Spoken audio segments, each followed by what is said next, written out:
It's been a little over 2 years since we've last spoken to the Black Mesa Blue Shift team, aka the HECU Collective. But today is the day we're going to check in on them once again. How are they doing?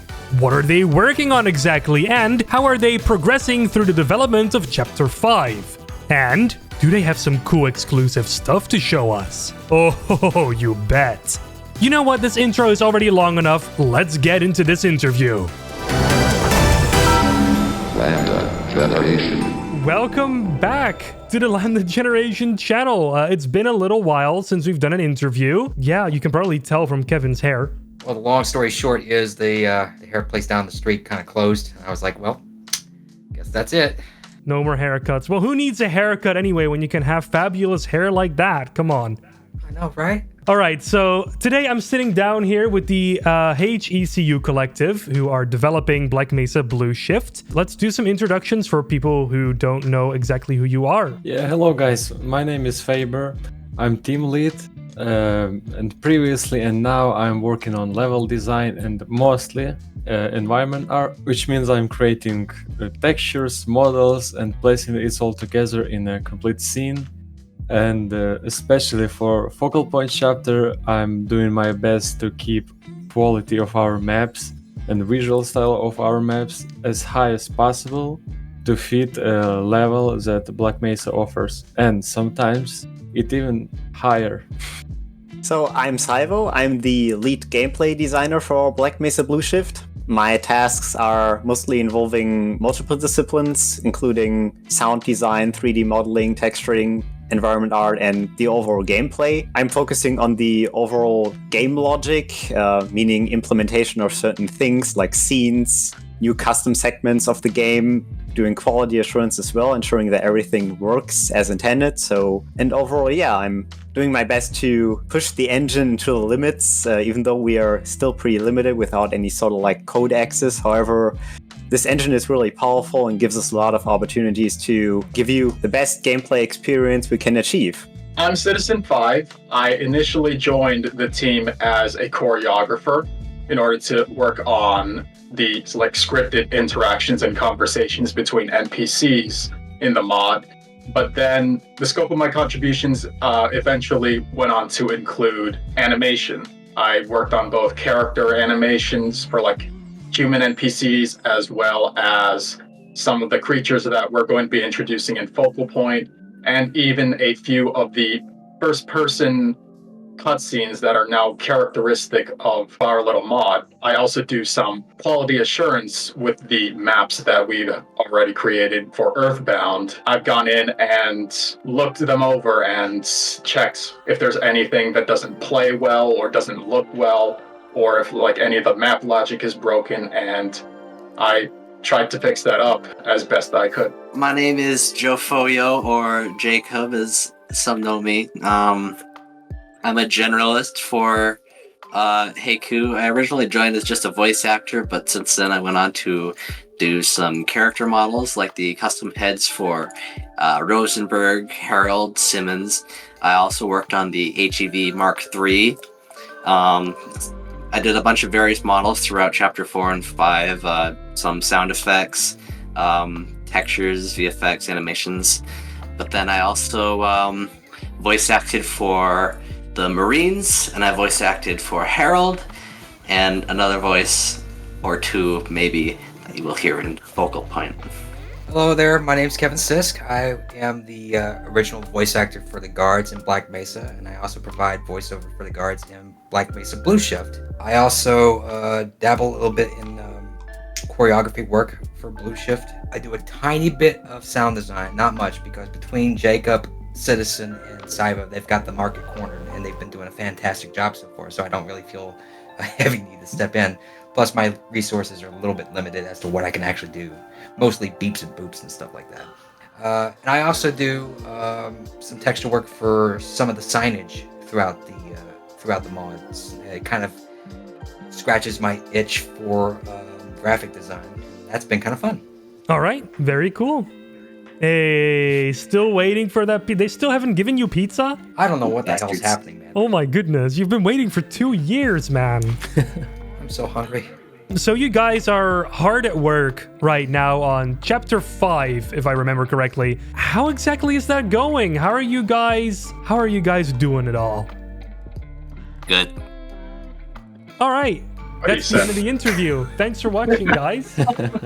In my opinion, it's going slowly but surely. At some point, from my personal experience, I will say that I have no idea how to properly work with displacements, and then it's all about displacements. So I was basically learning while creating, and that was a challenge for myself. Because it's completely different style. To create Earthbound level it's literally minutes, while in Zen it requires so much complex work. Development progress solid. We find a proper pipeline, how to work, how to create, how to design. Yeah, I can only agree with you, Faber. Like, Zen was a big deal for us. It was a big deal back in the time when Crobo Collective were working on Black Mesa Zen, and now we're basically doing pretty much the same. In our case, it's just one chapter, but it's still very far different from the Earth 1 chapters. For example, like Faber already explained, we have to work with displacements, which also gives us completely different sense of performance. Like, we have larger environments that are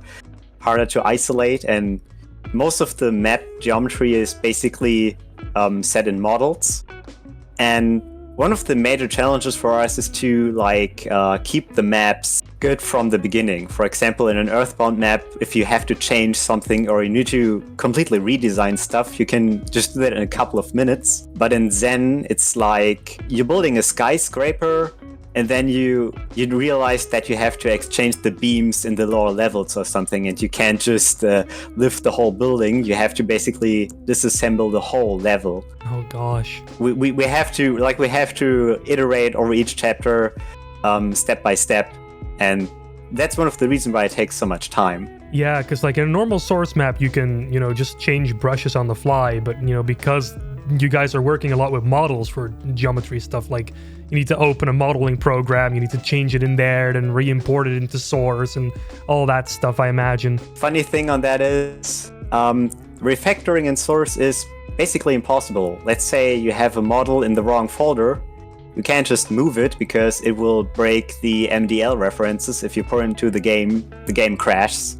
You have to recompile it completely, and let's say the modeler has the sources deleted or dumped in some really deep folder. I think Faber can already agree with me that we have, when it comes to our environment models, we have thousands. Oh man. Only for first Zen map, I created over 700 clusters. 700 individuals MDL files. Just for environment art. That's the dimensions we're working on. Wow. Yeah, no wonder it takes so long. That's an insane amount of work. Most, half of those models are also require collision mesh, which is handmade for every single model that needed. Like bigger rock, they should be solid, and it's handmade. And I believe we never say that, but it's unfortunate, but we have only two solid level designers, which is me and Saiwa. So basically all Zen maps, was made by me and Saiwa. I believe this is the main reason why it's taking so long. So you guys are also looking for extra level designers? Well, the thing is, we were looking for them in the past, but the problem with that is, besides Faber and me, basically all in the team are capable of using Hammer, and Citizen already said, he was working on stuff in maps, Kevin was working on stuff in maps, Jacob did, Piff did. Basically everyone in the team had a map in their hands at some point. Almost every single team member are working on us, but I meant that only me and Saiwa are actually creating new maps. So now that we've talked a little bit about technology and what you guys are, doing for Chapter 5, what are really the kinds of technologies that you guys are using to create this whole massive thing? VR is a game changer. This shit that hanging on my closet literally changed the way how I see level design. In one room, drawing in 3D space, potential level, making arrows that player will go here, there, etc. This is literally changed the way how you design the level.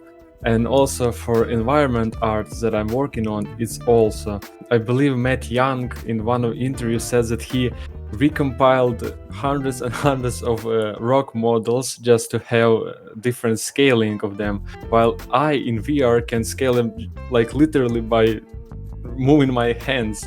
This has helped so much. It's literally like creating stuff with our hands. Like really now we're working in like a 3D editor, but in VR. The only downside of that is you just can't do it for too long, like 2 to 3 hours, without getting dizzy. Yeah, I imagine that being a bit of a problem after a while. Like you also have to scale up the maps, and of course our Zen maps are pretty huge, so we sometimes have to move between very large distances.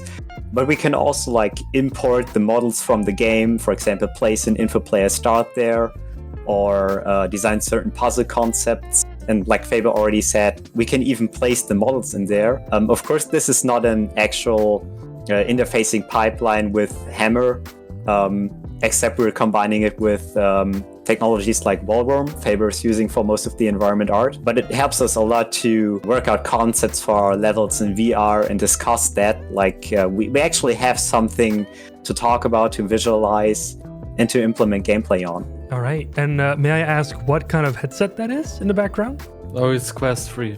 Yeah, I'm using software called Gravity Sketch. Maybe somebody needed. It's free on Steam and free on the Quest store. I recommend it. I can also say a few words about AI, how I'm using it for creating sketches. What I can say is that Stable Diffusion is a AI software that I'm using. It's completely free.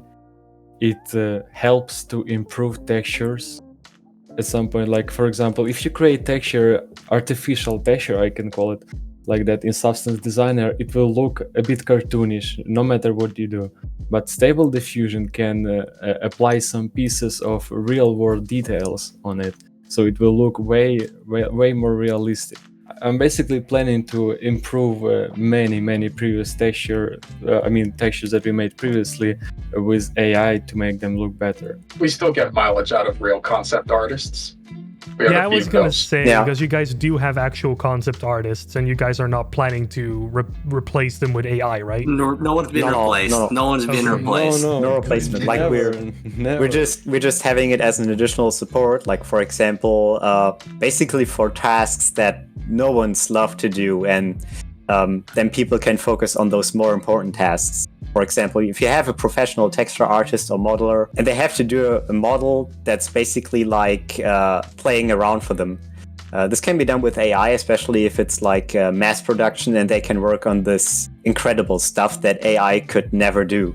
And you can't rely on AI too much. For example, I sent a picture of AI-generated face texture, and you see how broken it is. Yeah. It can generate such a horror sometimes. We can actually say that most of the time we're using AI for like, I don't know, 60 to 70%, we're just fooling around with it and ending up not using it, just laughing about it, what crazy stuff comes out there. Maybe it's a cool part to let Jacob say something about Waterfalls. So my brother, I had sent out to the Waterfalls near where he lives, up north. And so I had him record some videos of just waterfalls in an ideal position. And so what I do is I Lumimask the waterfalls, and so I can actually make like realistic textures from real water sources. They look great in game. I'm not gonna like compared to just like the scrolling texture stuff that you normally get. Like you just can't get that detail.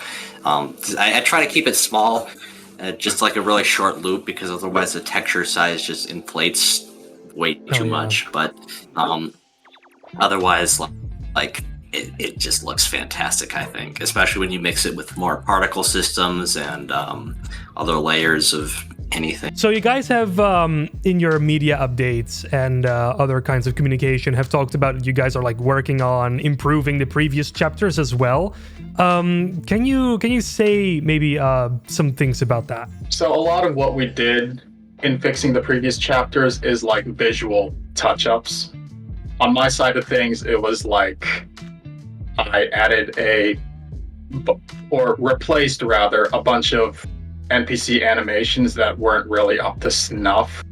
So like some of the stuff in Insecurity, I worked on in particular the guys who were working on that console that blows up in the particle lab. I just went and redid that, as well as like, a whole bunch of other scenes throughout Earthbound. We've also added some first-person cutscenes in places that like would benefit from them. In one of our media updates, you might recall seeing a new get-up animation to replace the generic like Half-Life 2 get-up thing that like we use a few times. So like, you can see Barney's arms and legs during that, as well as that scene where Barney gets knocked out outside of Rosenberg's crate by the Marines is now a proper first-person cutscene instead of just like the screen fades to white and then you're lying down, One of the big things that I was able to fix in Captive Freight was that the assault logic for the HECU squads that you fight in that chapter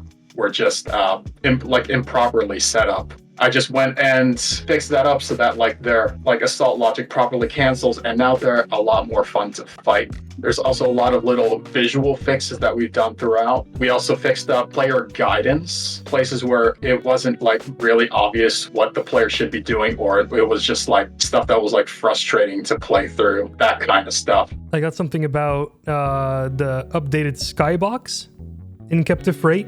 Yeah, it's mostly Rimus's and Faber's job, I think, where they were using some new programs they found to create some really nice looking skies. As I said, I'm Archivist artist, and we're using Corona render there, and it's have clouds, like cloud generator, a volumetric cloud generator, I should say. Ooh. And I'm basically placing 360-degree camera in my scene, generating those volumetric clouds, and basically making like capture them and putting a sky dome texture into the game. But not only me and Rimas, also Saivo finally fixed this ridiculous bloom on the maps, where previously sun was looking like literally explosion, like after opposing force ending. With the updated Skybox, I also finally took the chance to go into all the maps and fix the meteor on the sky.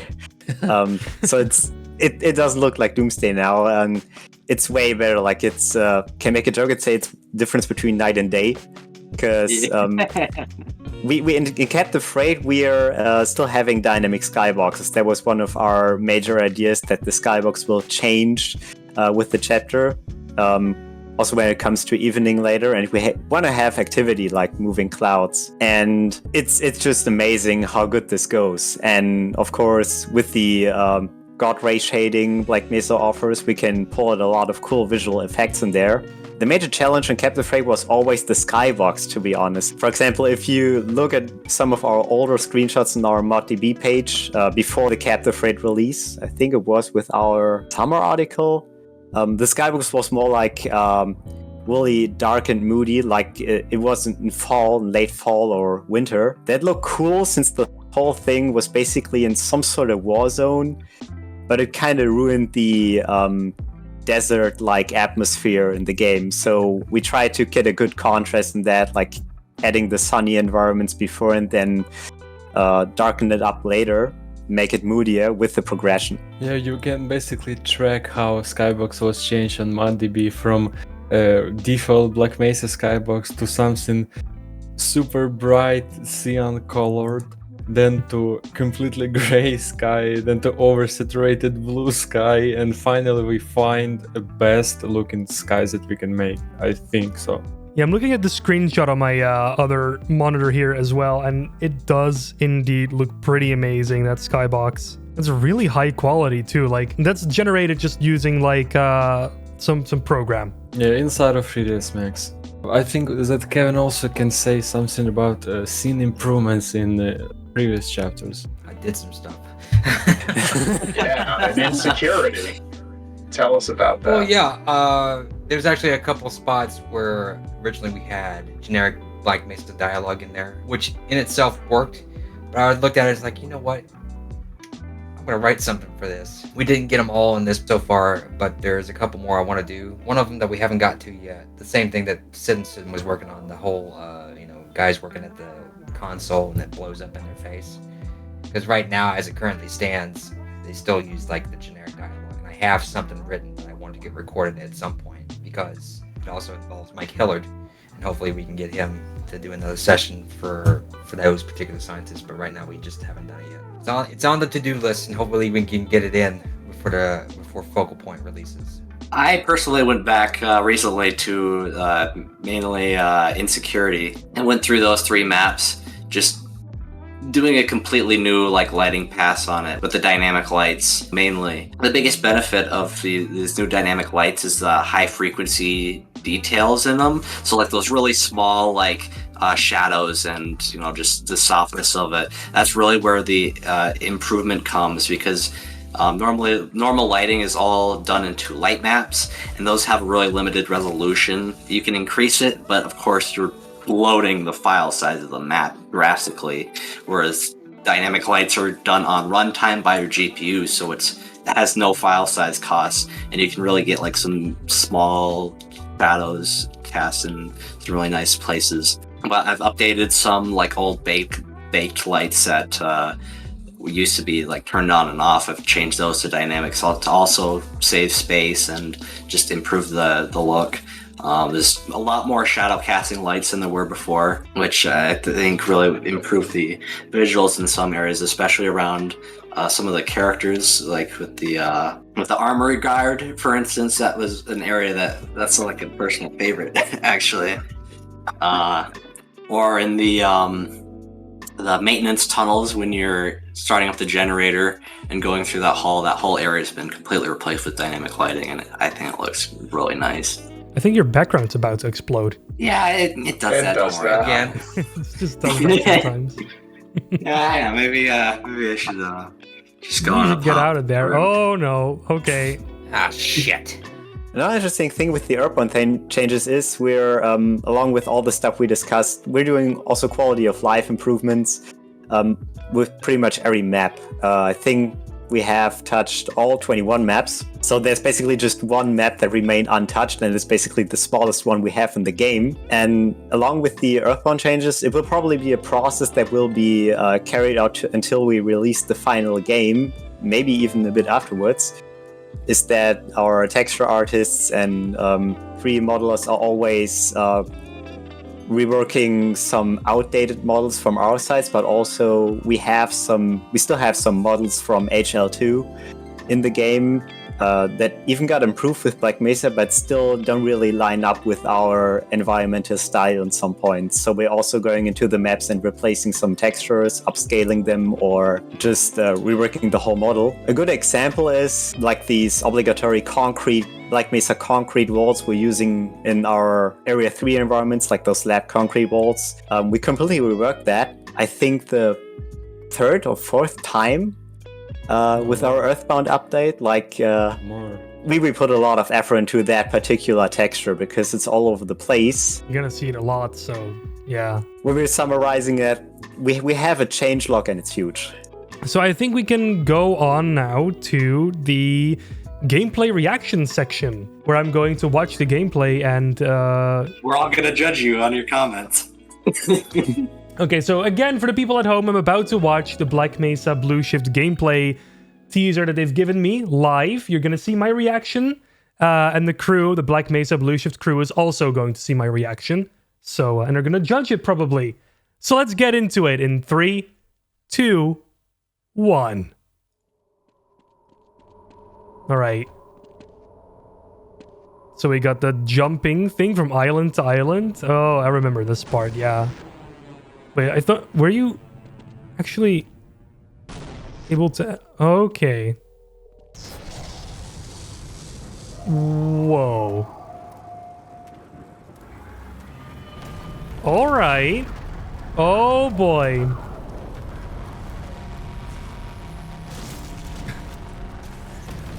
Okay.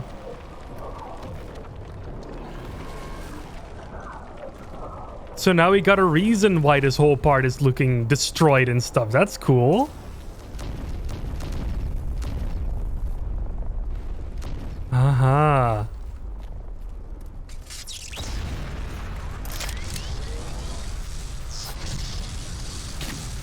Oh boy.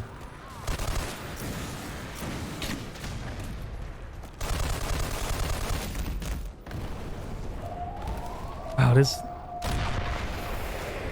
Oh, you can destroy the stingrays? Oh my goodness. Okay. Oh, that was it. That was the thing. That was the teaser. Wow. Okay.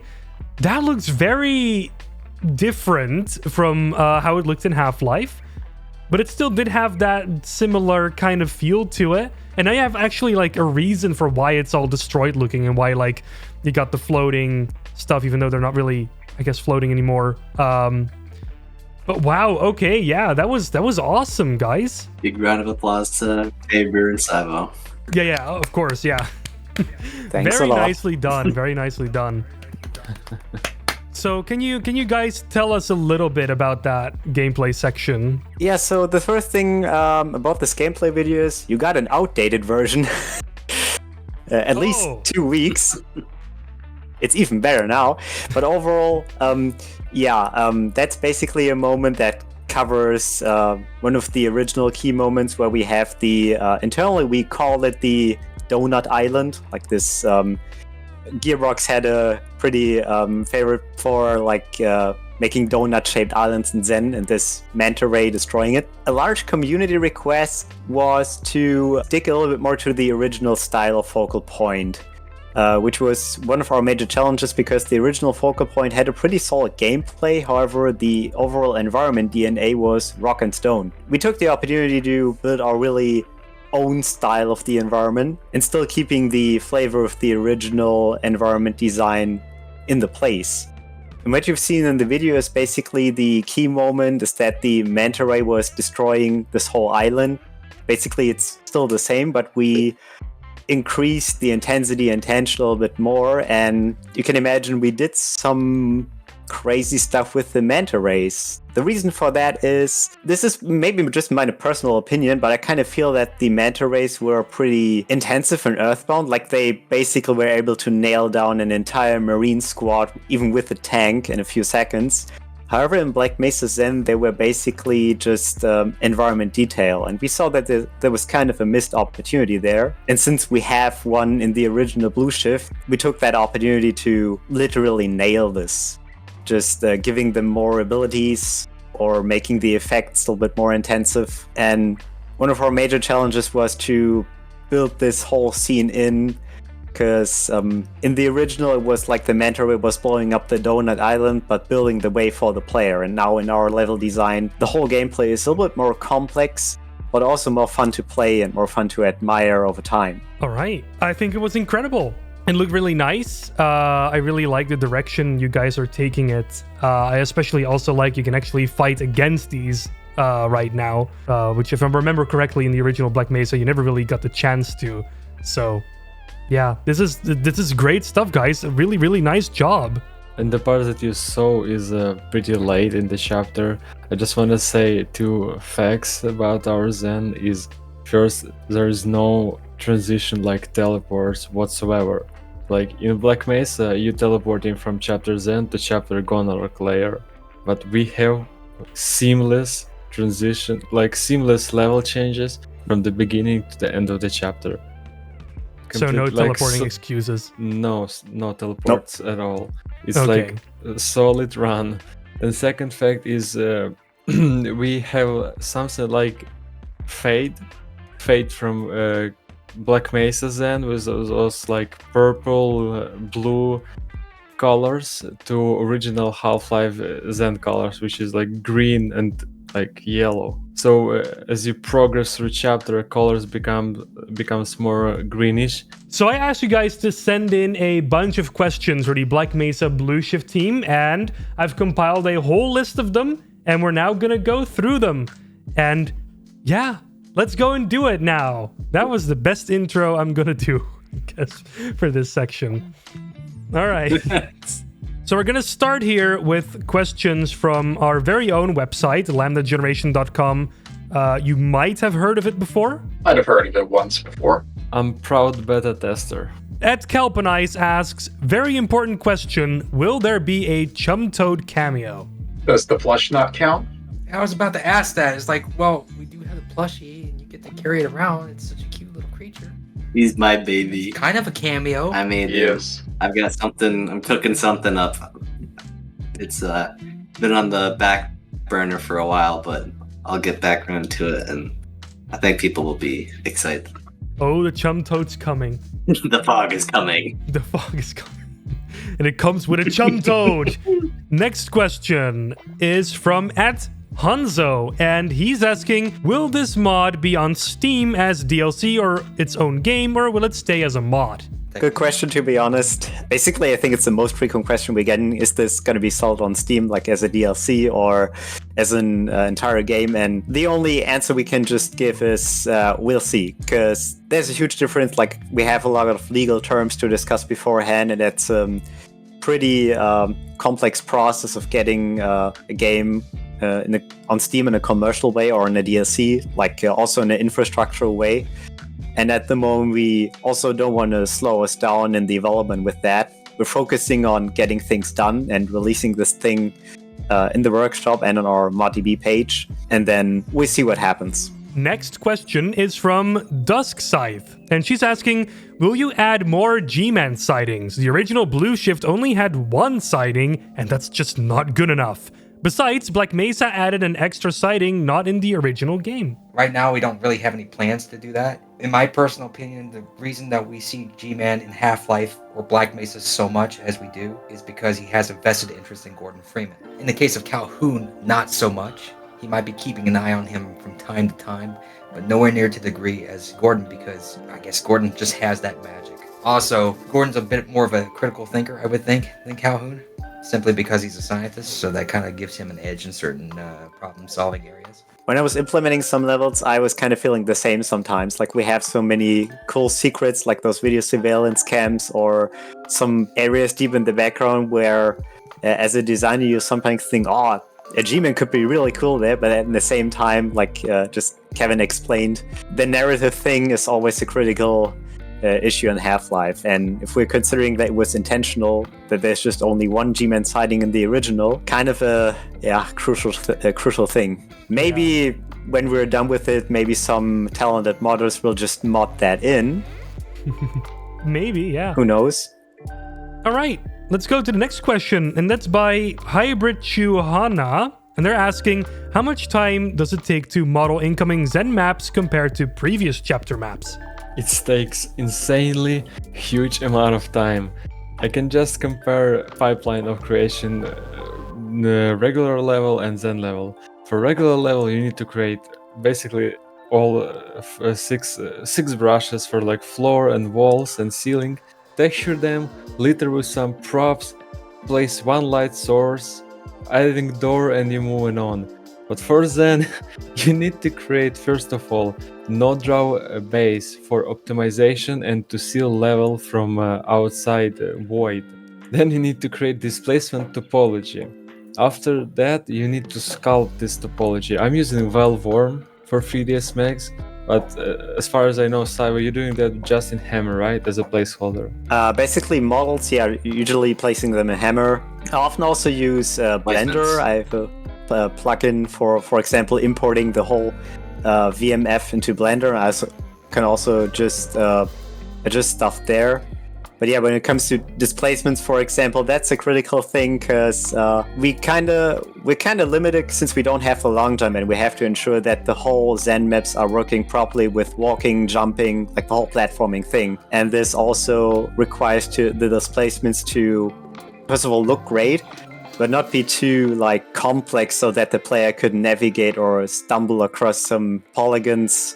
And the problem with displacement is you can't just disable collision on some polygons of them. Like, it has to be smooth enough to navigate with. But yeah, after All you're the done, times that I stubbed my toes on the first playtest. I shouldn't be doing this. What's going on here? I'm just trying to go in a straight line, point A, point B. so after you create displacement, you need to make shape for them, so sculpt them, which also take a lot of time. After that, you assign in texture and you need to paint blend. 4-way blend, 2-way blend, doesn't matter, it takes time. And to make this wall look good, you need to place many assets on that. And you can't just place 20 like different rock models. You need to cluster them and remove polygons that are inside this place. So you basically need to cool them. It doesn't end here. After that, you need to make collision meshes for them so they will be solid. And of course, if you want, you need also sprinkle some grass assets, foliage assets like bushes, plants, etc.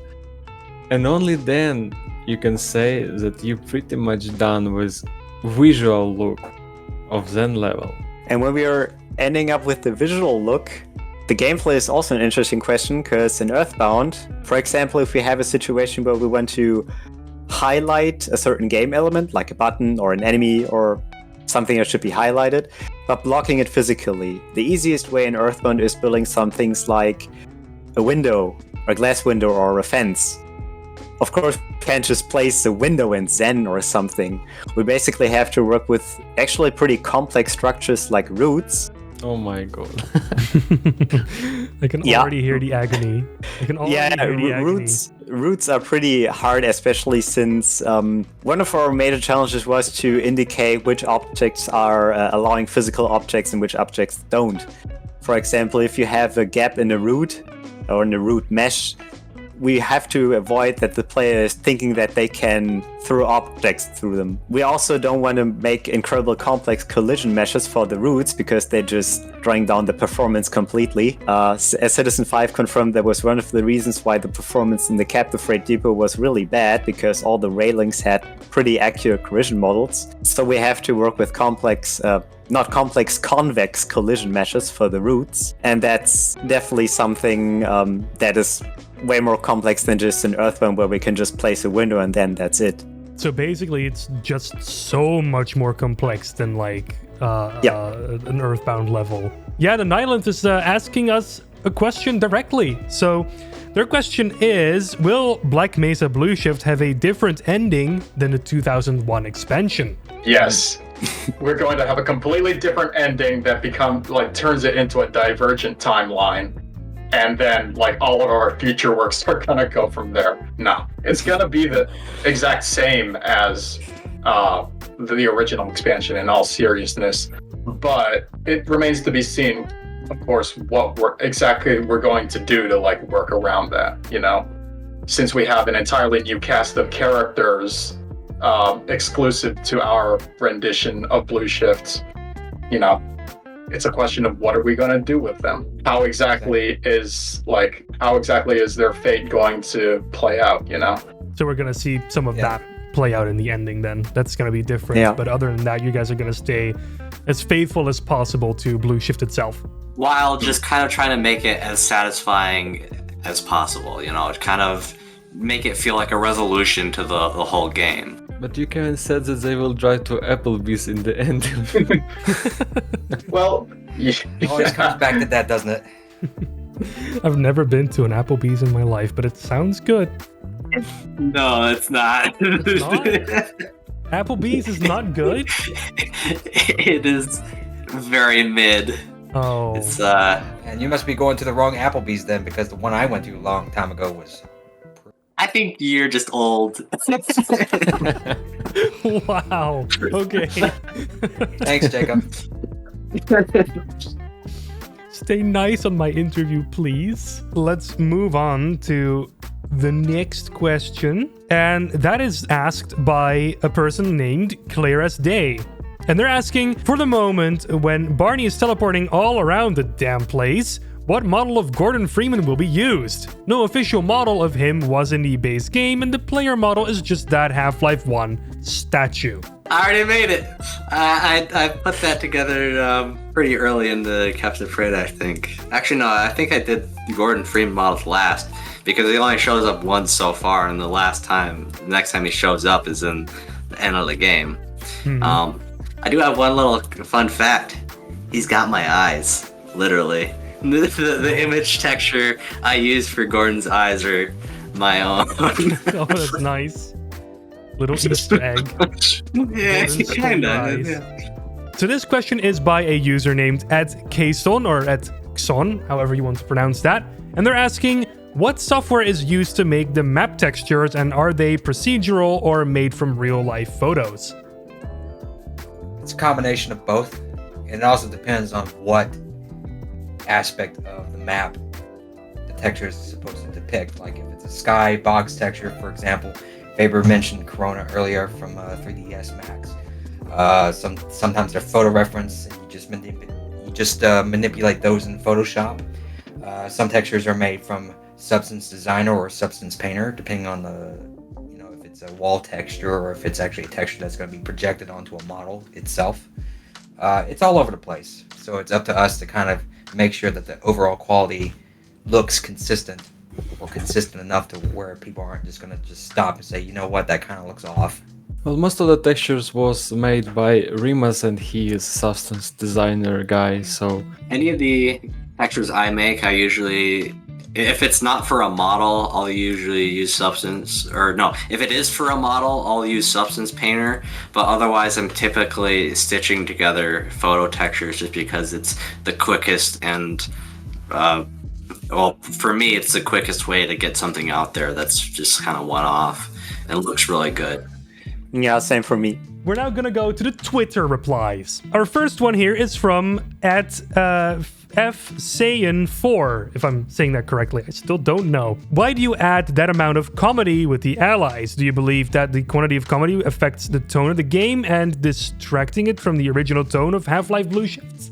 Okay, so we didn't really set out from the outset to make them funny. It just kind of happened in the writing process. Well, with Otis, he's just this lovable, loyal character, so comedy's kind of inherently built into him.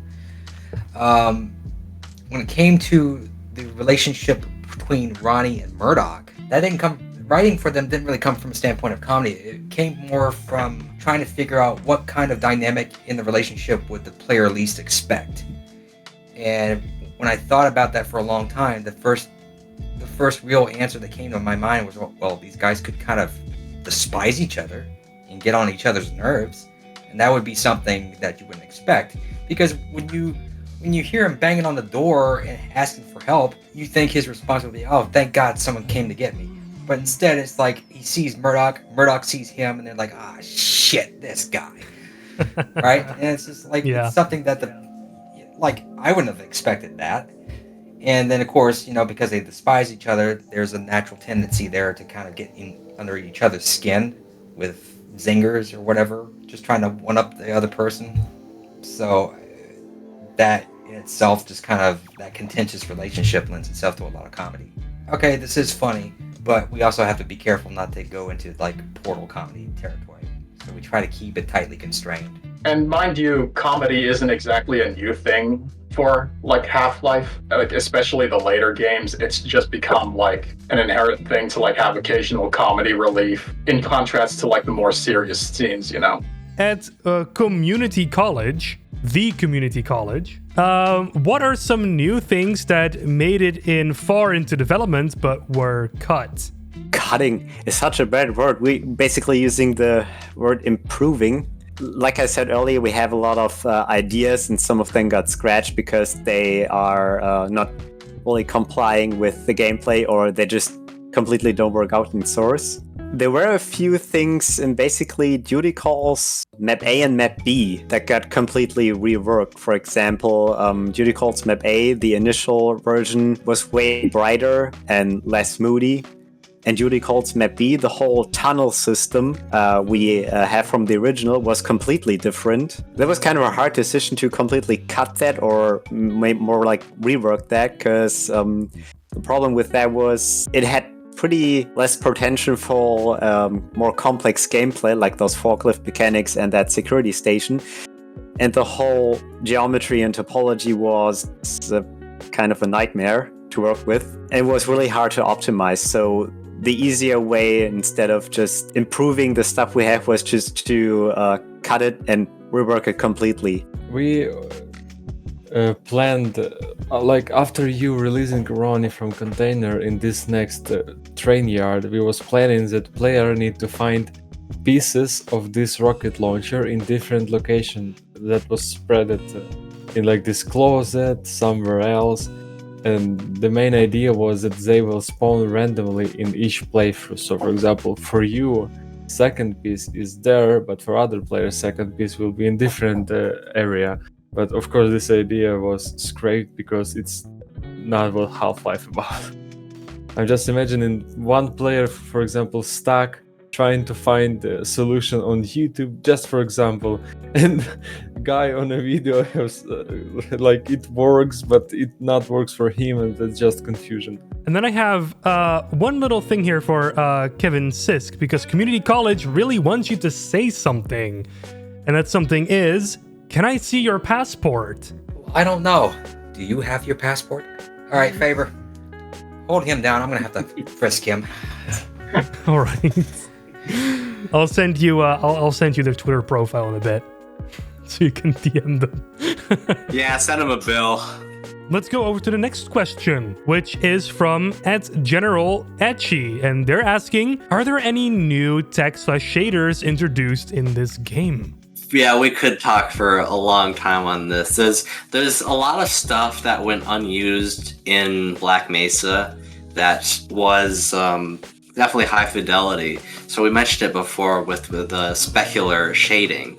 So that's specular shading on brushes. So you can have like actual reflections from lights rather than just a complete diffuse lighting. Some of the other stuff we implemented was that was what we added that was already in the game was parallax occlusion mapping.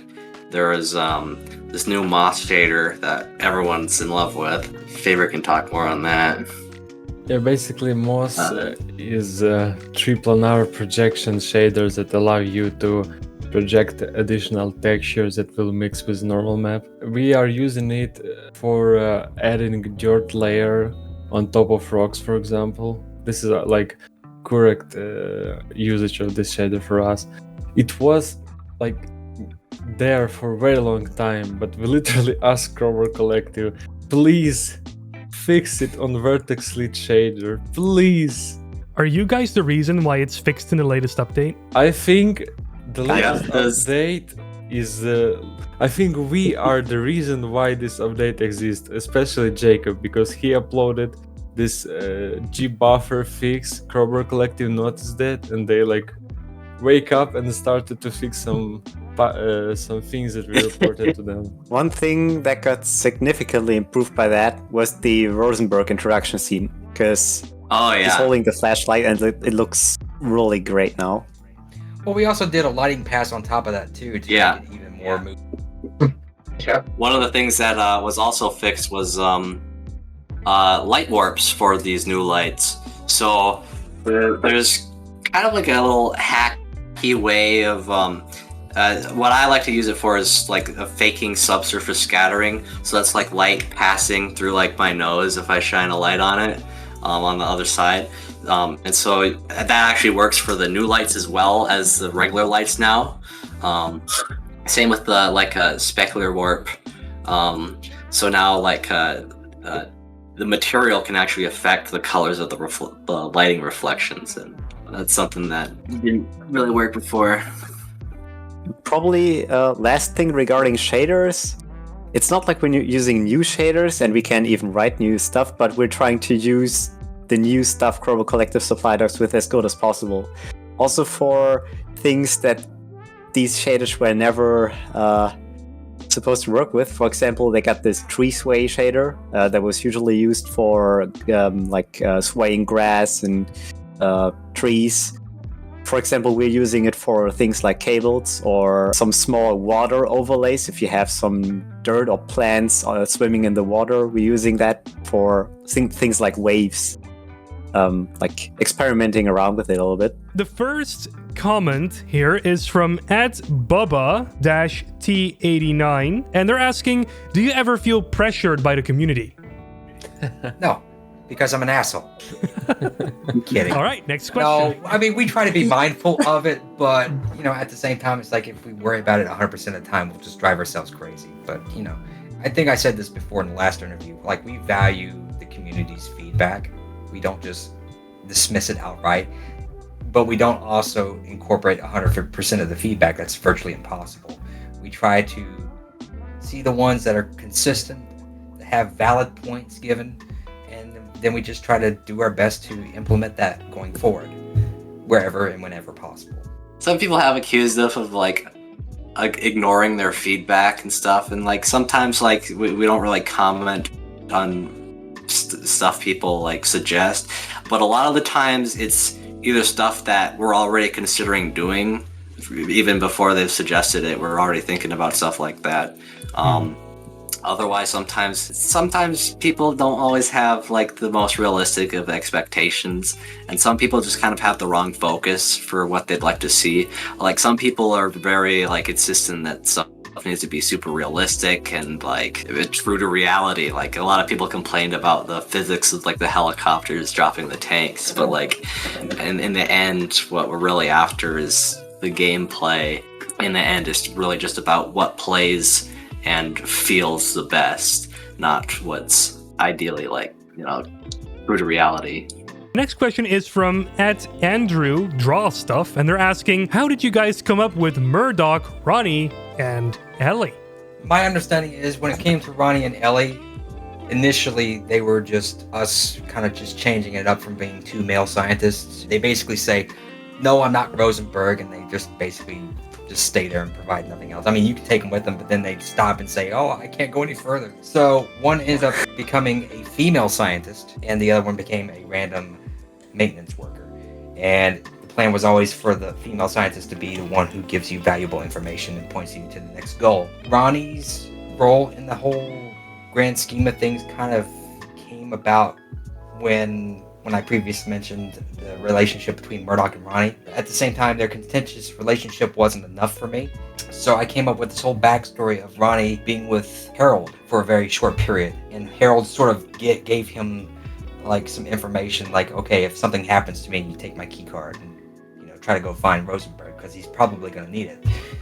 And then, of course, Ronnie gets captured, so that plan goes to shit. When Calhoun, Murdoch, and Otis show up to free Ronnie takes notice of it and basically provides the exposition to Otis and Murdoch because, well, Barney's the silent protagonist. He's not really saying anything, is he? Right? No. Because Harold gave him the information, but because Barney doesn't say anything, it's like, well, we have to find a way to get Otis and Murdoch on board. Otherwise, what's the point of having these two new characters, right? So the idea was Ronnie was going to try to be the guy who saves the day, but that never worked out. And here's Calhoun, who ends up being the guy in the end. A small secret on that, like the decision that, as Kevin already explained, that these two scientists shouldn't be like, no, I'm afraid I'm not Dr. Rosenberg, and they're just leaving there. Replacing that with the logic that is a bit more suitable for a security guard. That was always set in stone. Like even if, since we started this project, if we're ever going to cat the frag, we need to do something more logical with that. But for Murdoch and Otis, that's an interesting thing because that's, at least for Otis, it was kind of a community request because people seem to like ridiculously love him, even though he has just 2 lines or 3 lines in this intro, and this is already an iconic character. So we took the opportunity, and Murdoch, which his internal name is basically lack of steel, also a small like joke from the community. He's constantly kicking in doors. Was also a good opportunity to get this guard back in the game, and we just thought that it was a good thing from gameplay choice, since we have 2 scientists and 2 guards, and at some point we need to get rid of all of those since Calhoun has to travel on his own. And we kind of wanted to ensure that the gameplay experience is good for more like unexperienced players. Like you don't have to be a seasoned veteran for that to play, or just imagine if you're playing this for the first time, the combat against Marines can be pretty hard. Like duty calls was target practice compared to that. Yeah. And with Murdoch and Otis, we had 2 guards as a sidekick, like just giving you a hand, killing some of the Marines. You're not completely on your own with those first gunfights. As a matter of fact, Otis was even overkill. We had to turn it down in the parking lot fight. It was kind of weird the first time. He has the revolver and he's constantly hitting Marines. So basically, the first time I've tested the parking lot fight, it was over in 10 seconds. Oh no. I actually mistook that for a bug until I realized that Otis killed the entire Marine squad in a few seconds. So we had to make him miss a couple of times. But that was a good way to transfer critical information to the player, giving additional combat support, like without throwing the player into cold water. Next one, and this one is by Jimmy Rustler 3328, and they're asking, are there any plans to add a potential boss fight to either Vocal Point or Leap of Faith? Blue Shift is currently the only one of the 4 takes on the Black Mesa incident to not feature one. We already have boss fights in our rendition of Blue Shift, so it is definitely on the table. You'll just have to see. In case if somebody don't understand, we mean LAV in Captive Ray and Tannic. Those are clearly boss fights. And technically, the Vortig on the Stolen Duty Calls also counts as a boss fight. It's not actually a boss fight, but like this climax of the chapter. That's basically the way how we're designing our chapters. We're always looking for a good climactic event to the end of the chapter, where you either have to solve a harder puzzle, fight a huge amount of enemies, or like in Captive Red, we really did an actual boss fight since we saw a good potential for that. So Capitan Muka 3786, I'm sorry if I butchered your name, has a very fun question for you guys, and that is, what are the developers, or what are you guys, in this case, your favorite characters from the Half-Life universe? That's I don't know why, but it's a hard one for me. I can say something primitive like Alex, but not gonna lie, there is nothing extremely special about her. Maybe Russell. I think Russell, because Russell is very unique, in my opinion, very unique character. Yeah, I can actually agree with Faber. Probably Russell will be my first favorite character if we're counting Half-Life Alex in, because he just has such a detailed personality and is just really entertaining. But one character that makes Half-Life feel like Half-Life is, of course, Dr. Isaac Kleiner, because he's basically the scientist, the overall scientist. When I'm thinking about him, it just puts me back to the early days. For example, when I've seen Half-Life 2 the first time. I'd say the lone Vortigaunt from Half-Life Alex. He's just a little guy hiding out and cooking his head crabs. And also, he has an awesome moment. I would have to say, Wheatley, he's in the Half-Life universe, and he's just a charmer, that old Wheatley. I mean, you're not wrong. It's in the Half-Life universe. I'm not wrong. I'm counting it. Fuck it, I'm counting it, man. Yeah. You should have been more specific with your question. I'm counting it. The surface tension hanger guard. when he gets pummeled to death. That guy. Yeah, he's the real MVP. Now, if I had to give a serious answer, probably the Gman, because he's so damn mysterious, right? Mm-hmm. Yeah. Yeah. I can get behind that. Gman is a pretty cool dude. And the next question is actually a very interesting one from Tristan5989. And they want to know, what advice would you give to those who would begin to do modeling, creating maps, or scripting? That. The best thing is just to start off as simple as you can.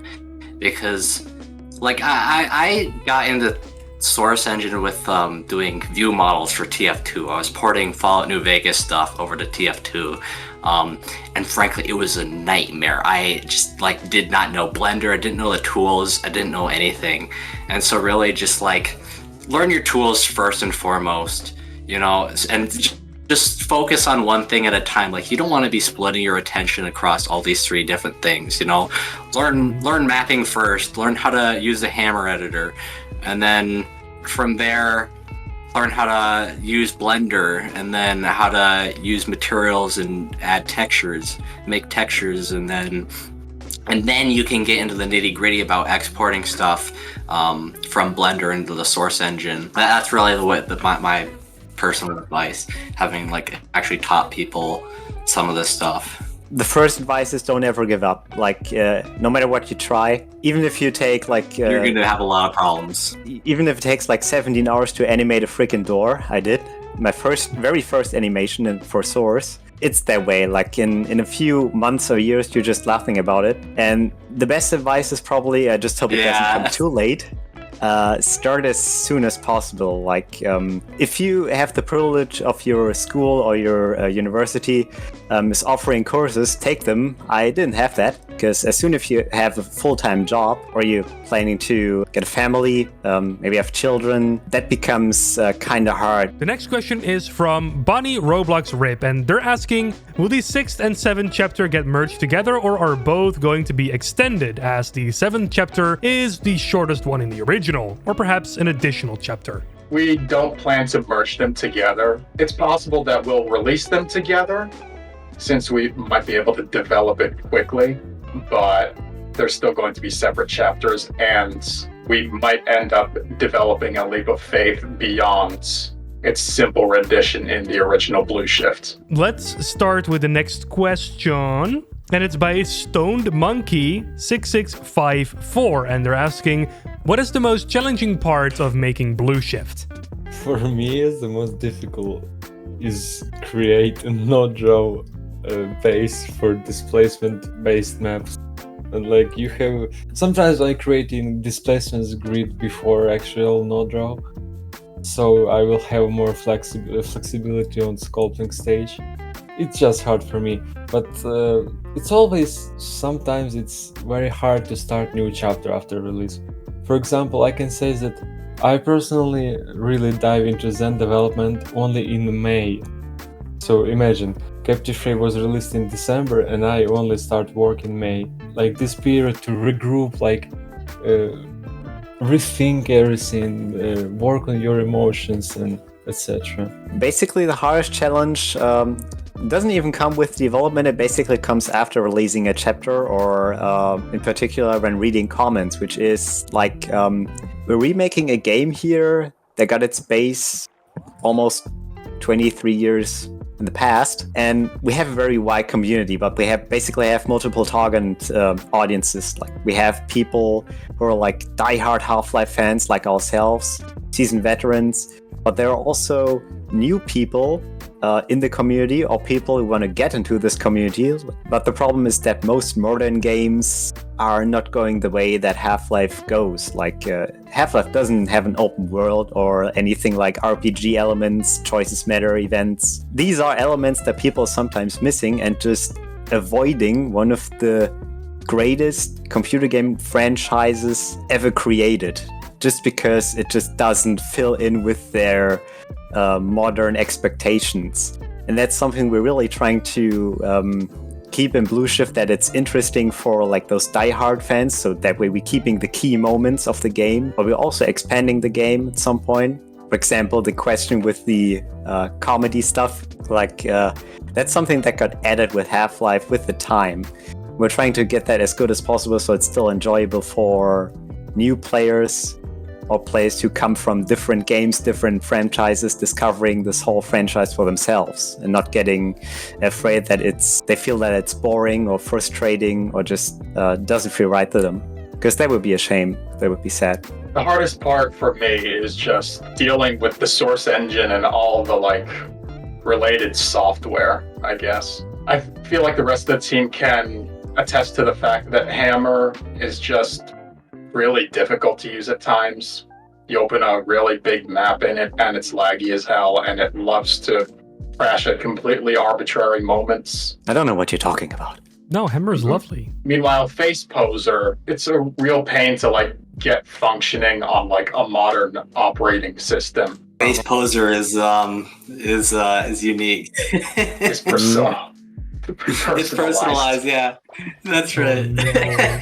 Sometimes I get new tasks and it's just kind of like, yeah, I've done this 1,000 times. I'm not really learning anything. And so it's kind of just a little bit boring at times. And so that's a real problem for me. It's just like staying motivated to work sometimes. One of the things that I've done on the team, as I mentioned earlier, is I kind of go back through some of the chapters and kind of touch up some of the scripted sequences and choreography. And before I do that, because a lot of it was already pre-established by a citizen, so before I even do any work on it, I have to do my homework and figure out what is what. Find out all the scene files in the directory, go into the map, figure out where all the triggers and IO systems are, and just track them down, and just get them, like, put them into a viz group in the map that you can toggle on and off. It's at least like a day or so of homework first before I even remotely try to change anything, because you run the risk of really breaking something unless you know where everything is. One good example I can give you is the armory guard in security, right? Mm-hmm. There's this thing where you can show up without your vest or helmet, and he'll be like, that's funny, Calhoun, now go get your vest and helmet, right? But then you would come back and he would be like, how's it going, right? Which is not the response you would hear from being an asshole first and coming back. So I had to record a new line that said, now that's better, and then wedge that into the currently existing IO. And I did actually have to rebuild a small portion of that IO to account for that situation.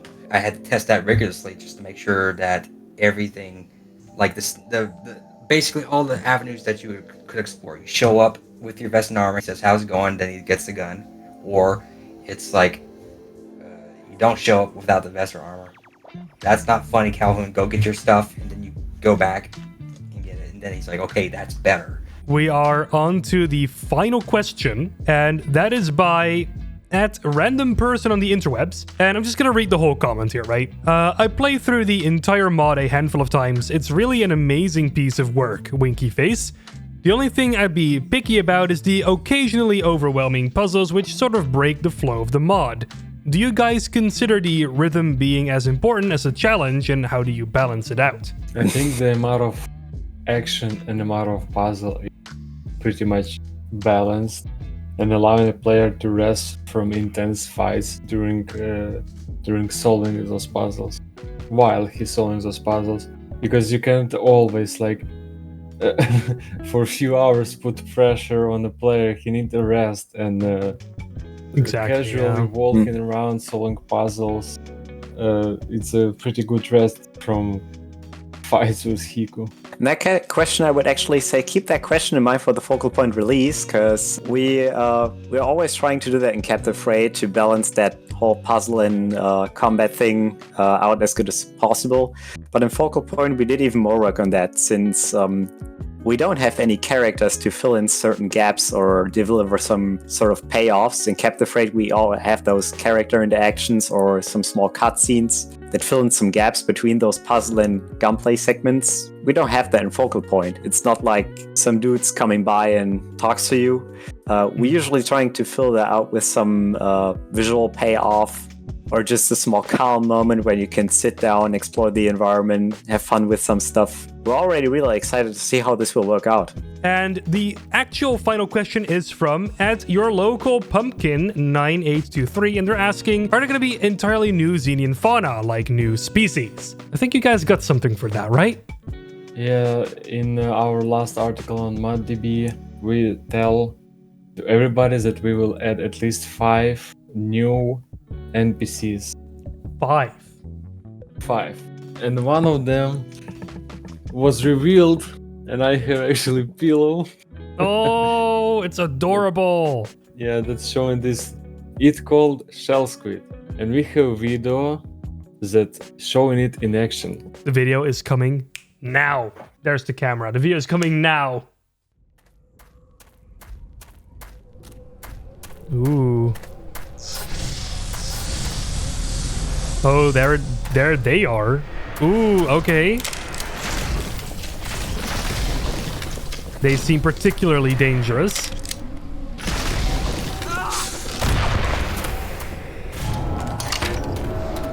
All right.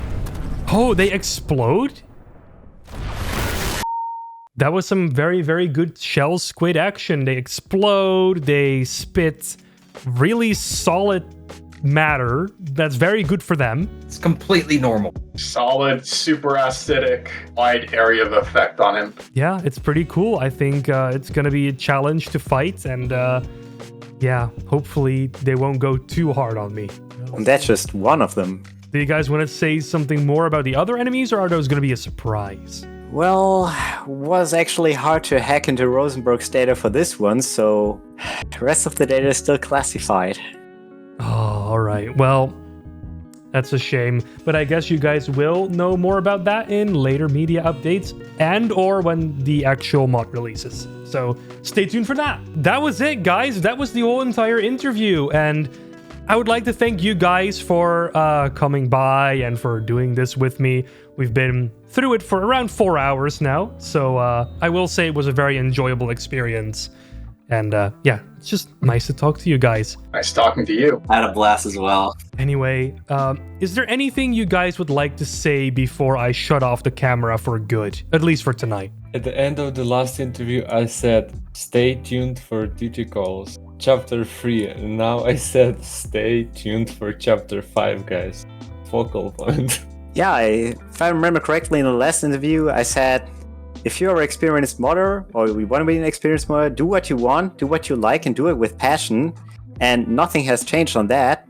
Like, you can achieve everything, just look at us. We're not like magicians, we're just random people from everywhere in the world. And just believe in yourself, don't ever give up, and yeah, stay tuned for more news regarding Focal Point and Black Mesa Blue Shift. It's ready, All right, you guys, must go, now! I just wanted to say I love all you guys. I hope you all stay awesome. Do what Cybo did. Goodbye! I'm gonna go! Ah! Oh, he's gone. He went to Zen, guys. He is never coming back. Sorry. Oh no, it's just a chair now. I don't have anything witty or profound to say, and I wasn't here last time, so I can't say. The last time I was on the interview. So, bye. Look forward to Focal Point's release when it's done, TM. Well, it's been nice knowing you guys.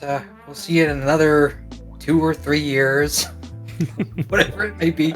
No, in all seriousness, I'm just going to reiterate what I said before. We always appreciate the fans' feedback. We can't guarantee that we'll incorporate 100% of it. That's virtually impossible, but any feedback is better than none, right? And hopefully you'll get your pizza next time. Please. Oh man, that was the Black Mesa Blue Shift interview. I hope you enjoyed it. I sure did. And if you like this sort of content, then don't forget to click the subscribe button down below, or to like the video, or to leave any comments if you have any comments. And of course, don't forget to follow the Black Mesa Blue Shift guys on all the social medias that they are on. I left a few of them in the description below, so go check them out. Look, our Patreon. And their Patreon, of course. If you want to support them financially, you can do that as well. That's it for me. That's it for the crew. Do I have anything profound to say? I love pizza. Bye.